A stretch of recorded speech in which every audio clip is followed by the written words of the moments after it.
เส้นทางดีๆแบบนี้นะอย่าไปเข้าใจผิดคิดว่าเป็นเส้นทางรัฐบาลสร้างให้เด้อนะอันนี้เป็นเส้นทางที่คนลาวนะอยู่ใน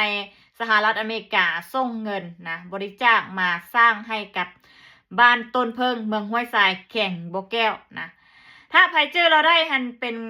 คนลาวที่ถูกรางวัลนะ power หัน1 ล้านบิลเลียนนะ US ดอลลาร์สหรัฐนะอันนี้นี่เขาบริจาคไปทางหมู่บ้านนะเขาบ่ได้บริจาคไปทางรัฐบาลนะถ้าเกิดบริจาคไปทางรัฐบาลอาจจะบ่ได้เส้นทางดีๆแบบนี้คงก็อยู่มาคือเก้านะอันนี้เป็นการนะอยากช่วยเหลือนะคนในหมู่บ้านนะ